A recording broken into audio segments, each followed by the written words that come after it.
All right, folks, welcome in to Pickaxe and Roll, brought to you by our good friends over at Bet Online and number 38. I am your host, Ryan Blackburn at NBA Blackburn on Twitter, part of the Mile High Sports Podcast Network, and I am here to talk about your Denver Nuggets. Final episode of the week here. I know it's a weird time. It's a Friday night. Not really expecting a big crowd, so you're a real one if you're hanging out at 9 p.m. Mountain Time on a Friday night. Thank you so much for tuning into the show. We've got some things to cover on the veterans of the team. I'm going to try to work on some of these times and then when I'm actually going to go live here, but thought this would be easy enough for me and for my schedule heading into this week. Already I'm going to have to change up next week's schedule as well. The next podcast will not be on Monday. It'll probably be on Tuesday, but we'll cross that bridge when we come to it. Again, I'm your host, Ryan Blackburn. Hit that like button, hit that subscribe button if you can. We'll talk about the veterans in just a little bit here, but wanted to let you know that this podcast, as you're familiar with, is brought to you by our good friends over at Bet Online, your number one source for the NBA and NHL playoffs this season. Every stat, every matchup, and even live odds when the games are being played. When the game's over, head on over to their online casino, play a game of blackjack or poker or unwind with 150 slots games.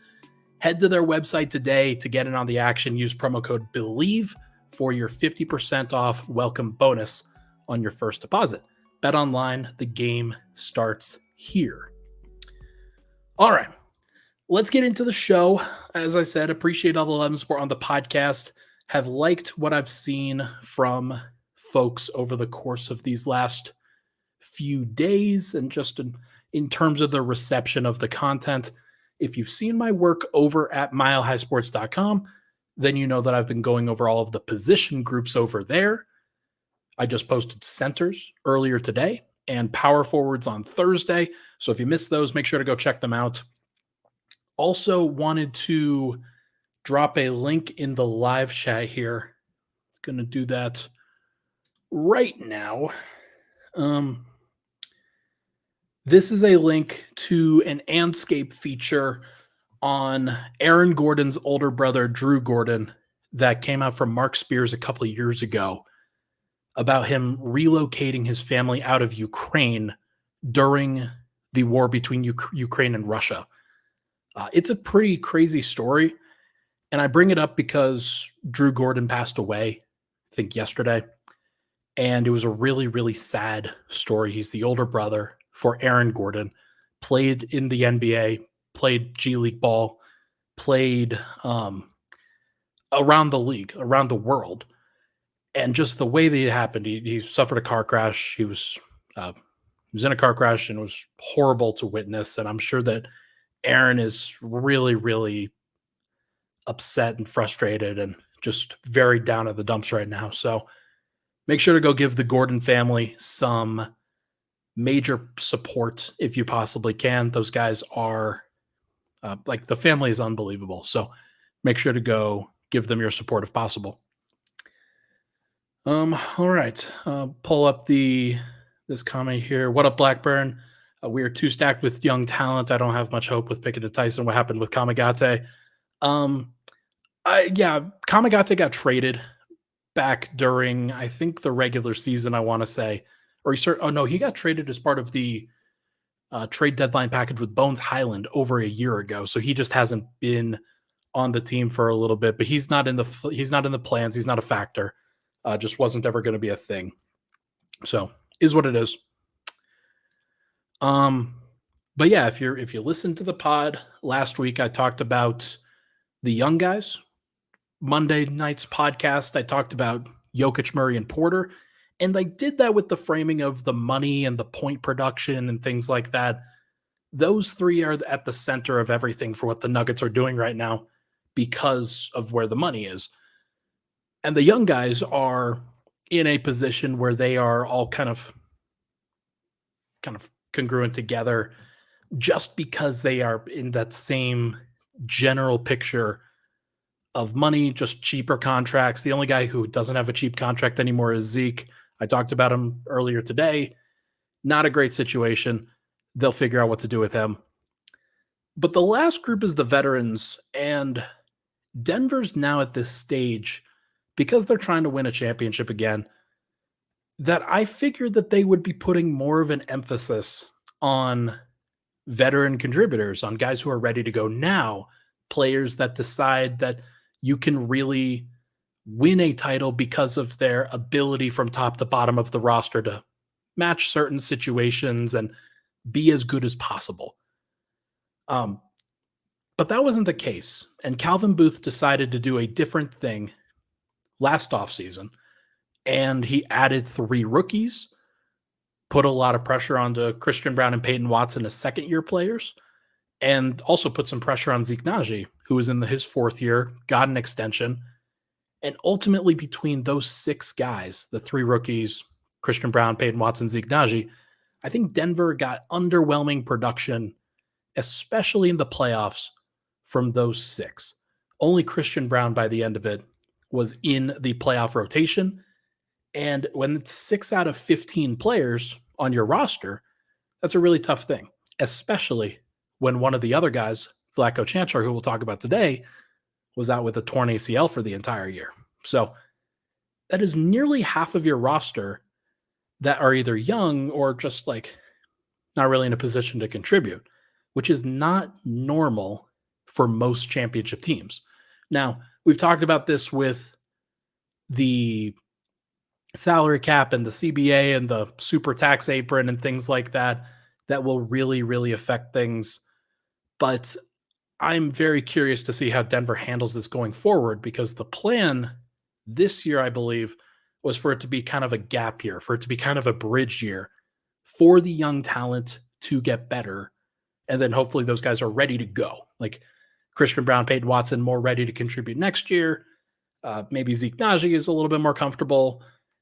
The 3 rookies go from rookies to being sophomores. That was the thinking.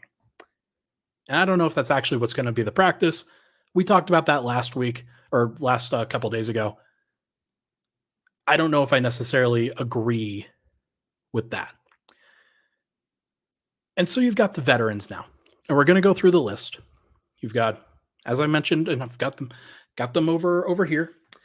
Aaron Gordon, Kentavious Caldwell-Pope, Reggie Jackson, Justin Holiday, DeAndre Jordan, and throw on Vlatko Čančar onto that list now as well.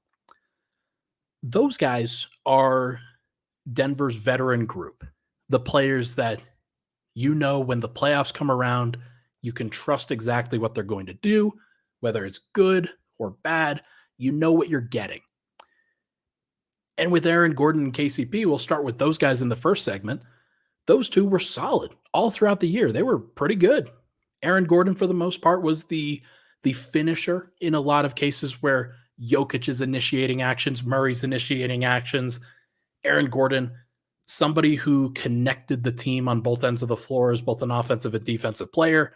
And I thought he had a pretty good year. The numbers overall, basically the same as they were during the championship season. Maybe the efficiency just a little bit down, especially from a shooting perspective. But for the most part, Gordon, his shot selection was really good. He figured out what he needed to accomplish.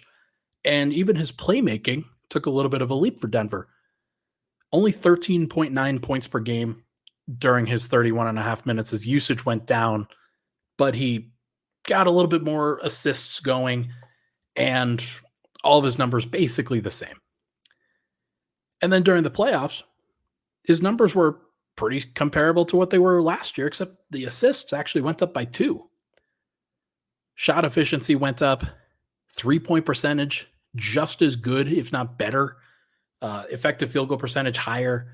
He was comfortable for the most part. He didn't have a great game 7 in the game that Denver got eliminated, but for the most part, he did what the Nuggets asked him to do.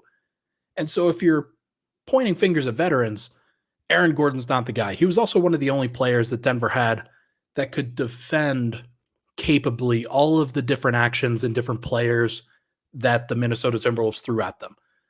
Anthony Edwards, maybe not necessarily the guy that you want to throw him on an island one-on-one, but he was able to fill in Denver's defensive concepts from top to bottom. So was really impressed with what Aaron Gordon did. KCP, also very good. I thought that KCP, like the previous year, a little bit less usage, not as involved in general in terms of what the Nuggets were doing on the offensive end of the floor. But on the defensive end, just as productive, just as good, maybe even better. Basically replicated what his numbers were and put together such a campaign with Denver improving on the defensive end that he was considered a potential option to be an all-defensive guy. Now, there's a lot of great guards out there, and I think that this was probably the ceiling of what KCP's defensive contributions are going to be.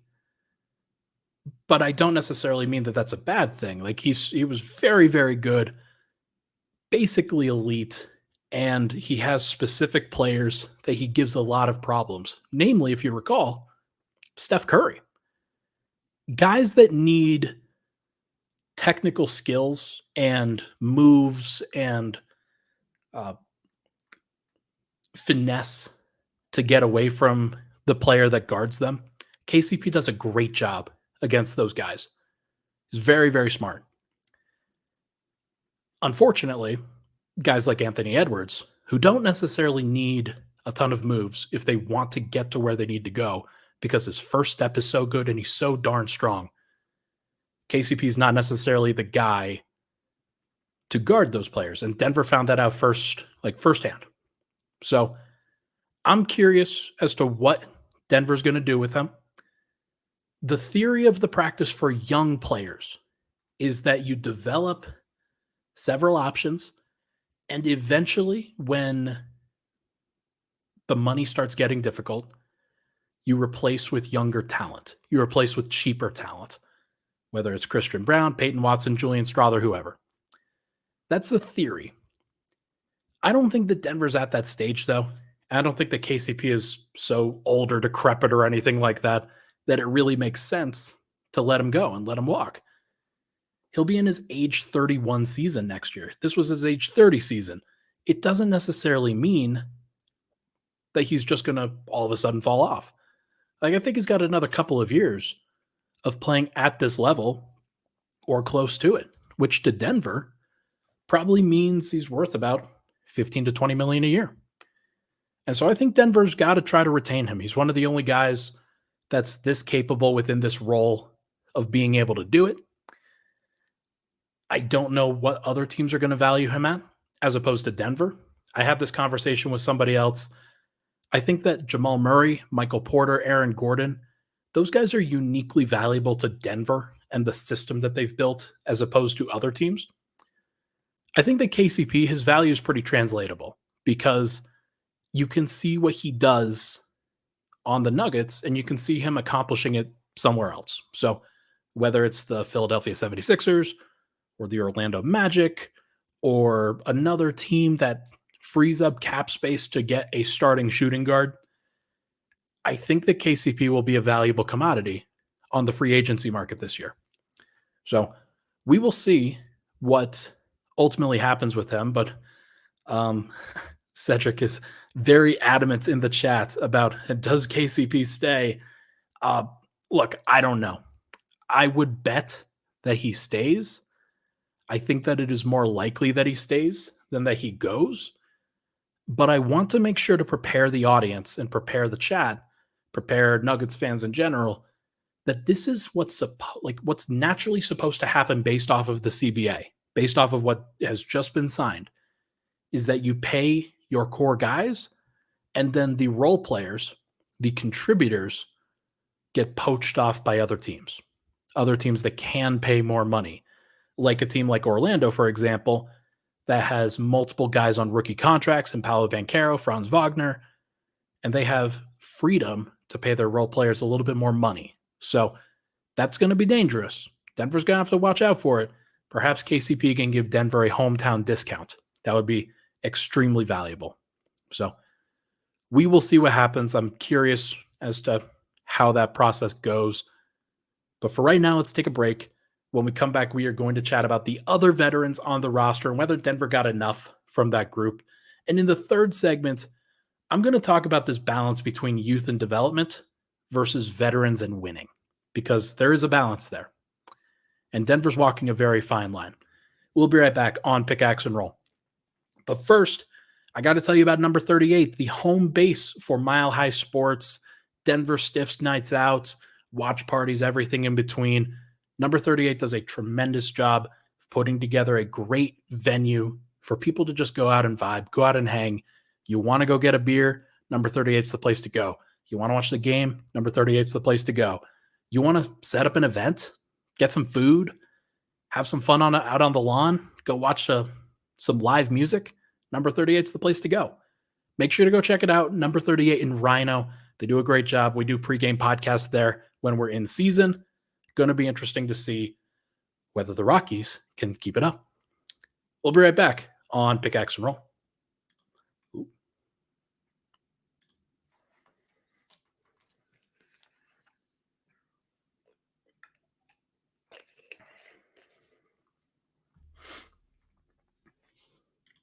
All right, we're back.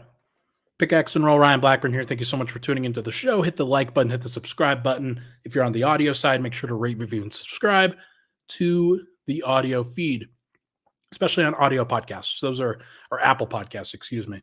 That is the way to support the podcast if you are hoping to do so. All right, let's talk about the other vets. Let's talk about Reggie Jackson, Justin Holiday, DeAndre Jordan, and I'm going to throw in Vlatko Čančar in here as well. Reggie, what happened with Reggie? I think that a lot of people were correctly,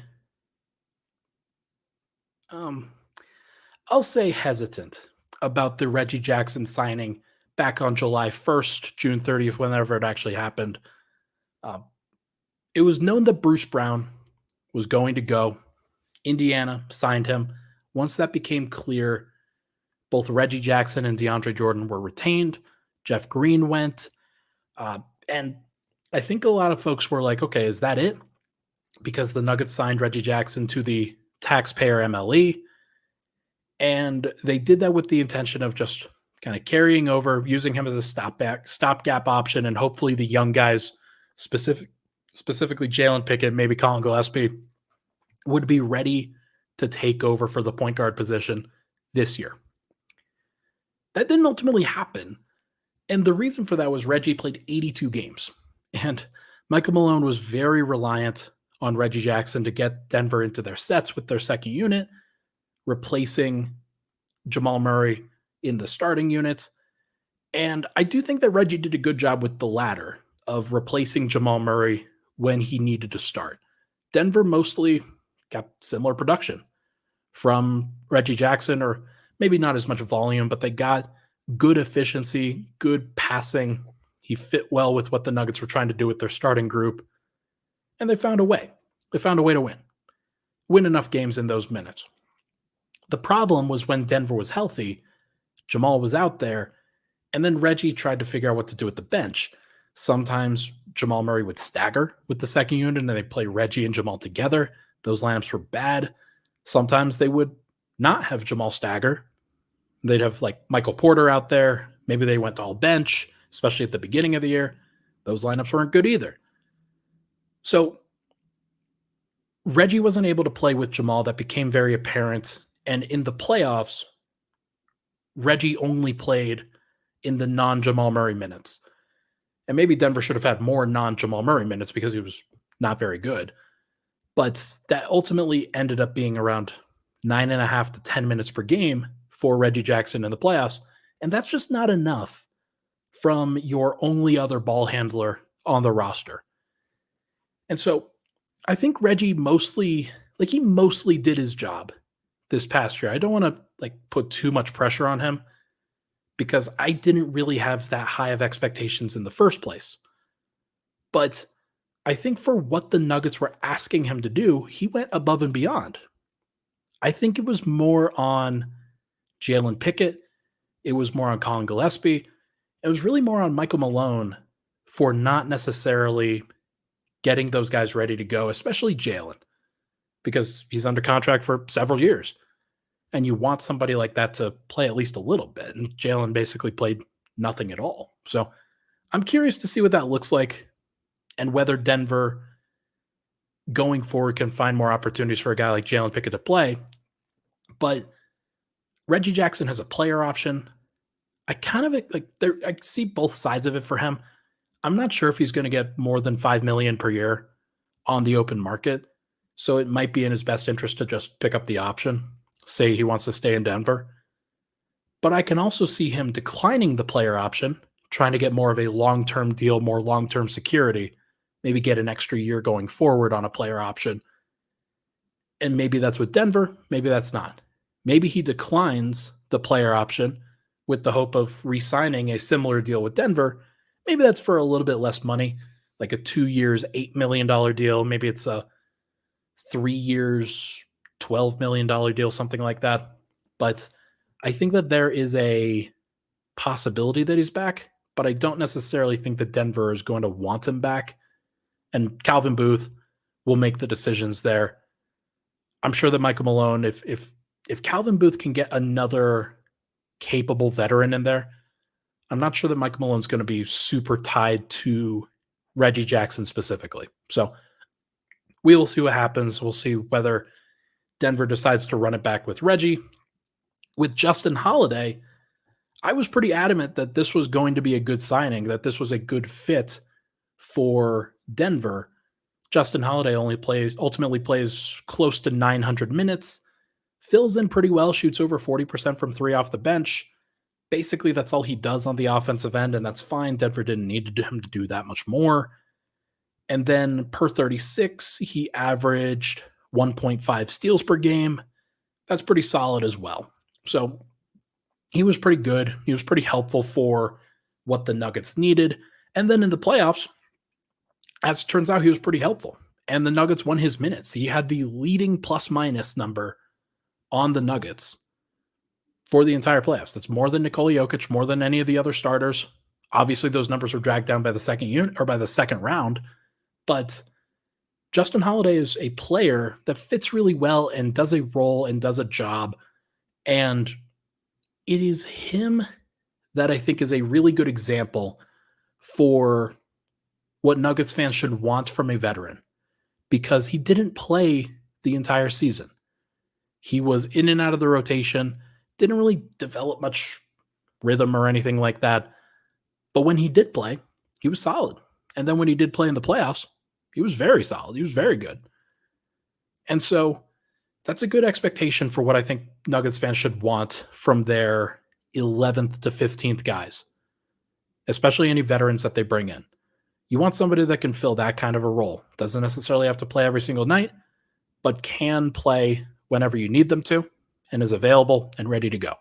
So if Denver brought Justin Holiday back, I'd be just fine. Like, that would be a pretty solid re-signing.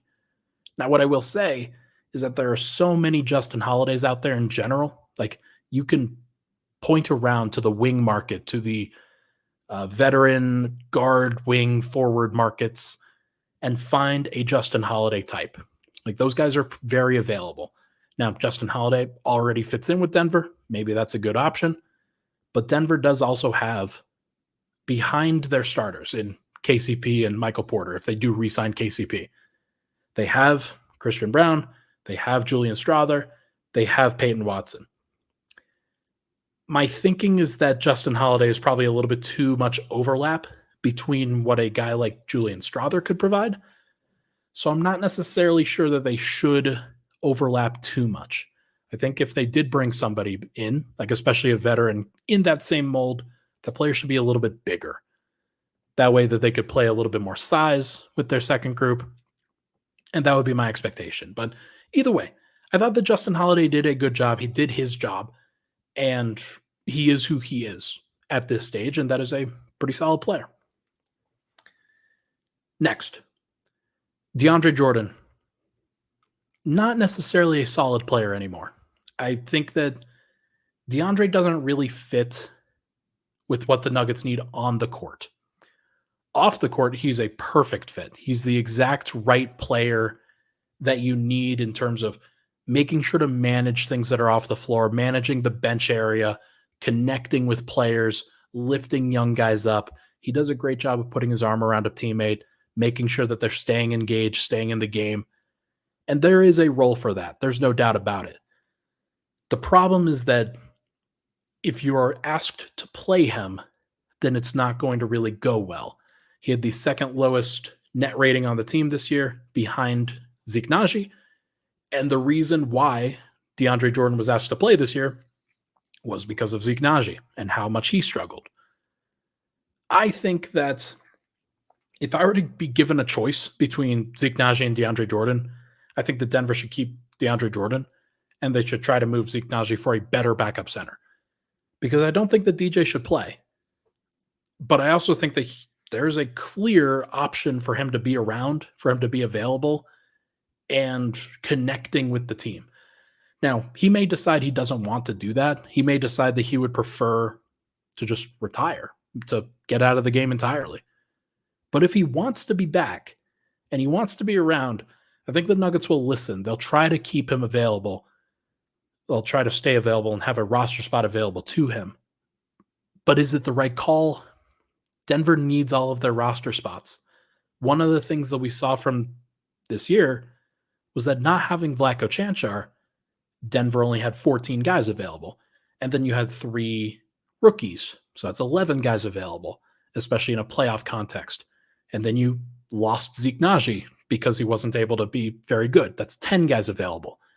DeAndre Jordan, if he is also on the roster, that means you've got 9 guys available.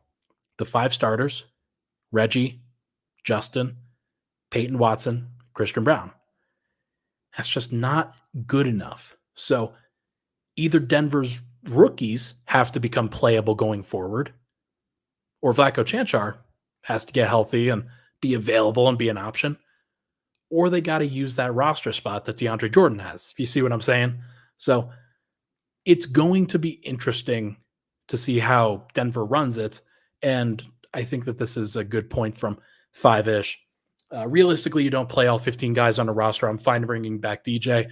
I totally agree with you. The problem is when you get down to a playoff rotation and you can only play 9 or you can only play 8, which Denver ultimately figured out that they could only play 8. That's where you run into some issues. So I'm curious to see how they handle it, but I, like everybody else, I do kind of expect DeAndre Jordan to be back. Actually,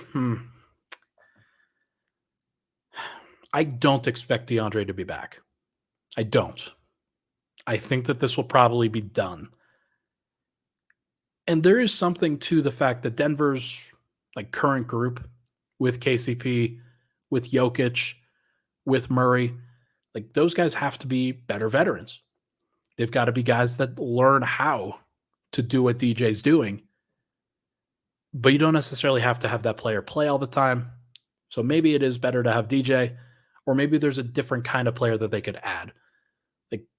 I could point out a variety of different guys, but Wesley Matthews from who's been around, he played for the Bucks this past year. Actually, I think he played for the Hawks this past year.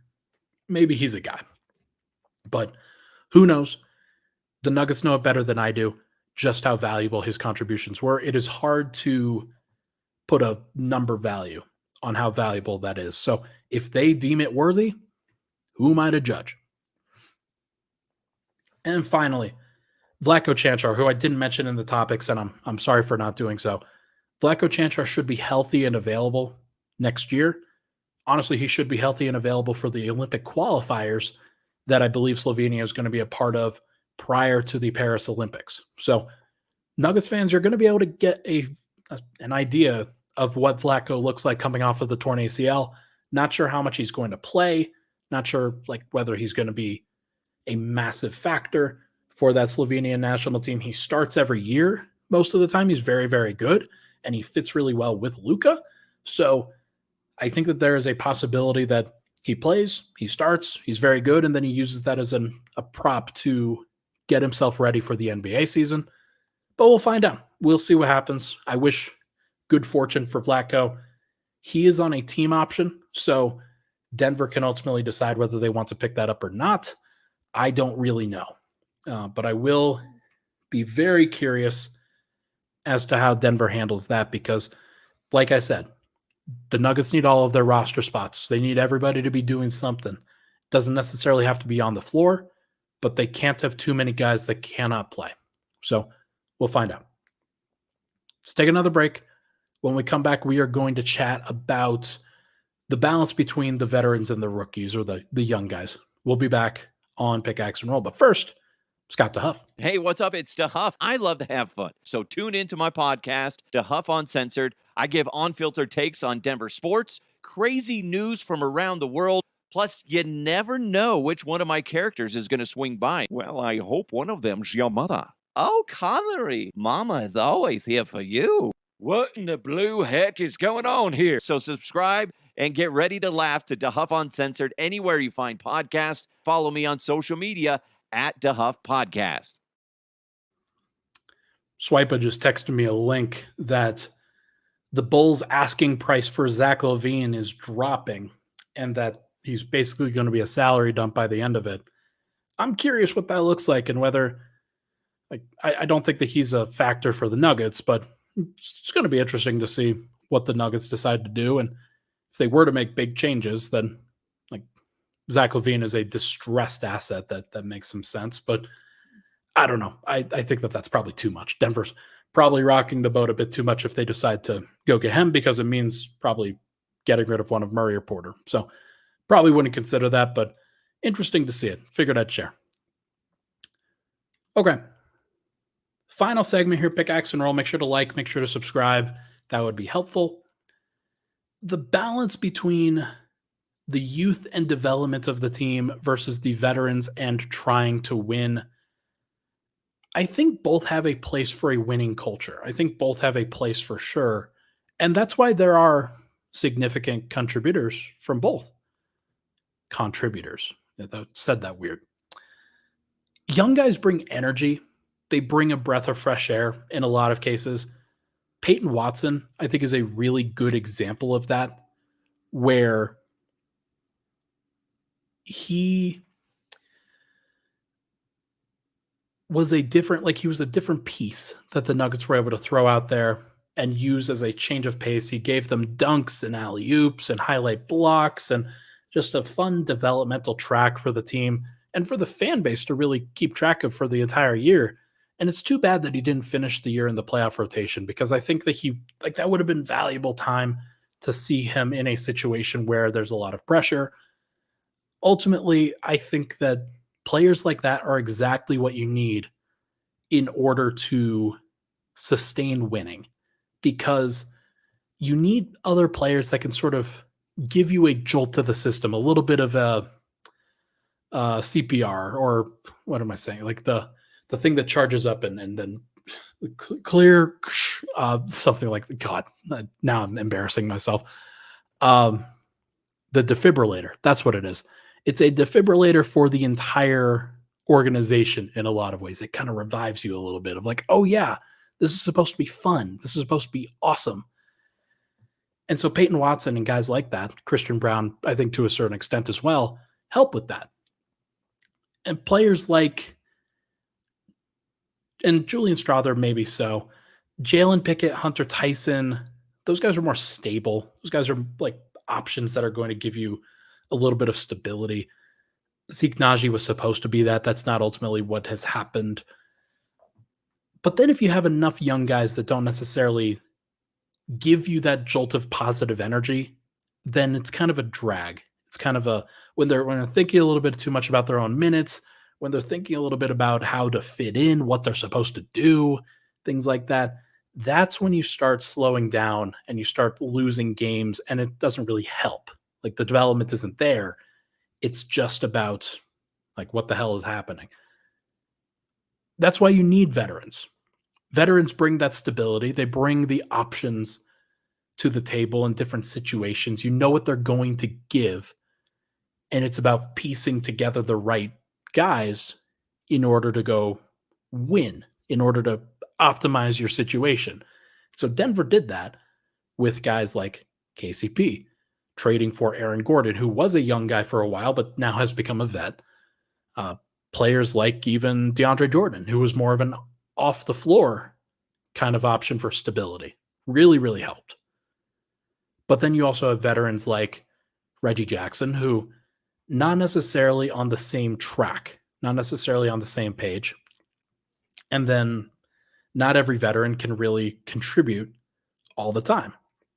And so every single player that you add should be contributing something. And the most important factor here is that you need to get great players. The great players are the most important. The value, like awesome players, are about as good as you can get. Players that fit, no matter whether they're young, no matter whether they're old, anything like that. Denver had a group of 6 veterans, 5 that played around Jokic, Murray, and MPJ this year. Is that enough? Is that enough in terms of problem solving? Different pieces that you can add to the puzzle?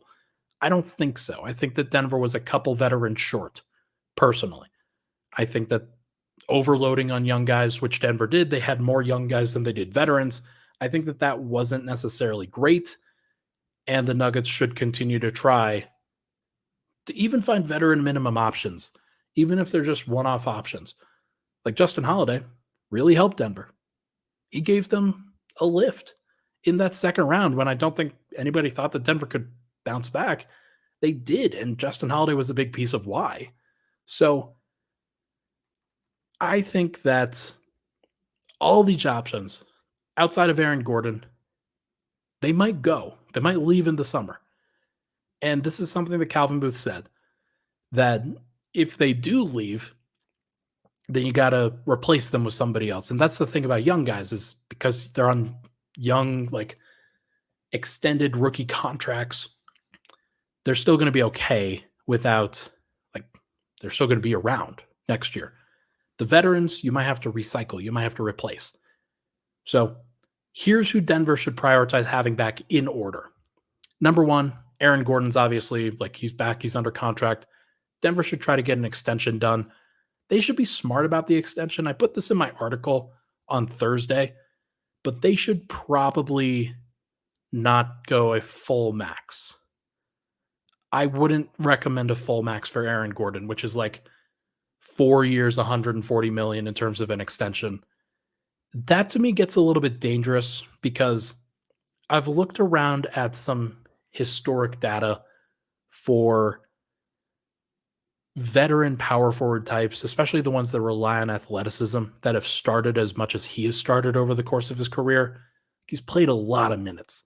And the guys that play a lot of minutes, Aaron Gordon's going to get into his 12th year. Like, this is going to be his 12th year upcoming. So I would be worried about paying him into his, like, so this is year 13 that he is coming up upon. Actually, is that true? Am I off? Like, that doesn't even sound right. So let me pull this up real quick just to make sure I'm not tripping. Aaron Gordon, 10th year, excuse me. He's going into his 11th year. Okay, so that's where I was at. For the next couple of years, it's going to be fine. Like, he'll still be at the same level.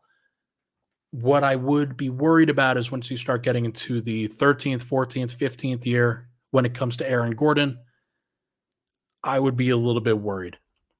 And so Astra says AG is in the same draft as Jokic. Yes. So Jokic obviously missed a year because he was abroad.